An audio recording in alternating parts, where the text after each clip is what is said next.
அன்பான நேயர்களே, இடைவேளைக்கு முன்பாக பௌத்திரக்கட்டி எதனால் வருகின்றது, அந்த பௌத்திரக்கட்டியை போக்குவதற்கு நம் பாரம்பரிய மருத்துவத்தின் மூலம் எந்தெந்த பொருட்களை கொண்டு சரி செய்ய முடியும் என்பதை பற்றி பார்த்தோம். இப்பொழுது அந்த பொருட்களை கொண்டு ஒரு மருந்து தயார் செய்ய போகின்றோம். அந்த மருந்து தயார் செய்வதற்கு நாம் எடுத்து வைத்துள்ள பொருட்களின் அளவுகளை பார்க்கலாம். மஞ்சள் கிழங்கின் இலை ஒரு பிடி, துத்தி இலை ஒரு பிடி, அதிமதுரம் ஒரு சிறிய துண்டு, கடுக்காய் பொடி அரை தேக்கரண்டி, 100 மில்லி இளநீர், 200 மில்லி தண்ணீரை ஒரு பாத்திரத்தில் எடுத்து லேசாக சூடேற்றவும். தண்ணீர் இளஞ்சூடாக இருக்கும் சமயத்தில் மஞ்சள் கிழங்கின் இலையை ஒரு பிடி சேர்க்கவும்.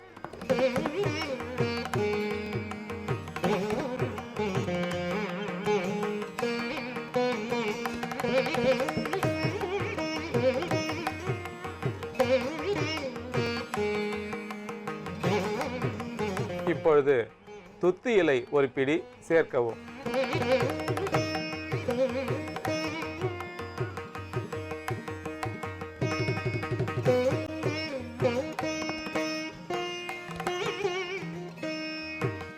இப்பொழுது அதிமதுரம் ஒரு சிறிய துண்டு சேர்க்கவும்.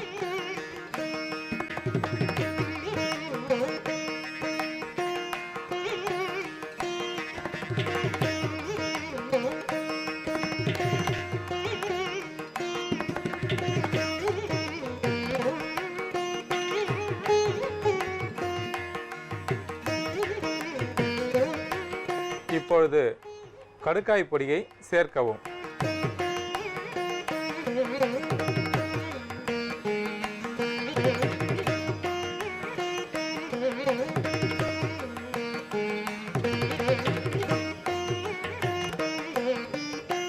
இந்த தீநீர் சிறு தீயில் வைத்து நன்றாக கொதிக்க வைக்க வேண்டும்.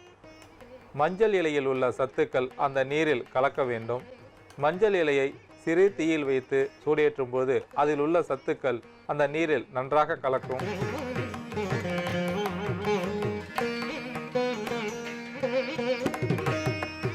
இந்த தீநீர் தயாராகிவிட்டது.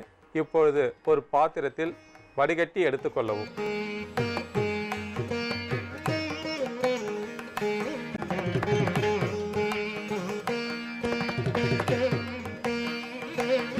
பௌத்திரக்கட்டி பாதிப்புடையவர்கள் இந்த தீநீரை கொண்டு அந்த பௌத்திரக்கட்டியுள்ள இடத்தை கழுவி வரும்போது அந்த பௌத்திரக்கட்டி படிப்படியாக குறையும். அங்கே இருக்கக்கூடிய அந்த கிருமிகள் அழியும். இரத்தம் வடிதல், சீழ் வடிதல் படிப்படியாக குறைந்து ஒரு ஆரோக்கியமான உடல்நிலையை பெற முடியும். இந்த தீநீரை மேற்கொண்டு, அதாவது உடலில் எந்த விதமான புண்கள் இருந்தாலும் அந்த புண்களை ஆற்றக்கூடிய தன்மை இந்த தீநீருக்கு உண்டு. இந்த தீநீர் ஒரு கிருமி நாசினியாக செயல்படக்கூடியது. பௌத்திரக்கட்டி பாதிப்புடையவர்களும் மற்ற கட்டி பாதிப்புடையவர்களும் இந்த தீநீரை கொண்டு அந்த கட்டி புண்களின் மீது கழுவி வரும்போது அந்த கட்டி புண்கள் விரைவில் ஆறும். இப்பொழுது இந்த தீநீரை உள்ளுக்கு சாப்பிடுவதற்கு இந்த தீநீருடன் 100 மில்லி இளநீரை சேர்க்கவும். புதினா போண்டா தேவையான பொருட்கள்: புதினா 1 கட்டு, பாசிப்பருப்பு 100 கிராம், துவரம் பருப்பு 50 கிராம், உளுத்தம் பருப்பு 2 தேக்கரண்டி, கடலை பருப்பு 2 தேக்கரண்டி, பச்சை மிளகாய் 2, இஞ்சி சிறு துண்டு, தேங்காய் துருவல் 1 கப், சீரகம் 1 தேக்கரண்டி, எண்ணெய் தேவையான அளவு, உப்பு தேவையான அளவு.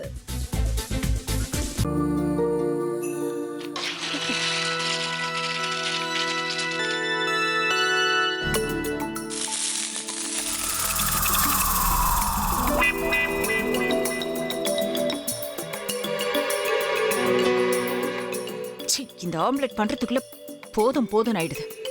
தவையோட ஒட்டிக்குது.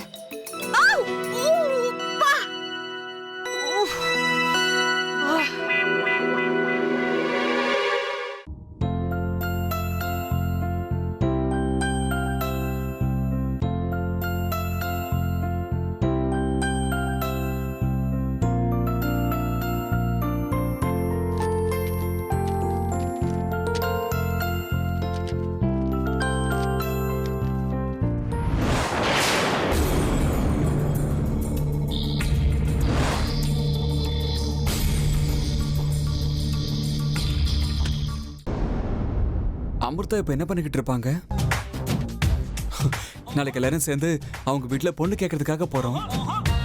என்ன மாதிரி அவங்களும் ரொம்ப எக்ஸைட்டா இருப்பாங்களோ? ஆ, அதான் ஃபோன் நம்பர் இருக்கே, ஃபோன் பண்ணி கேட்டுடலாம்.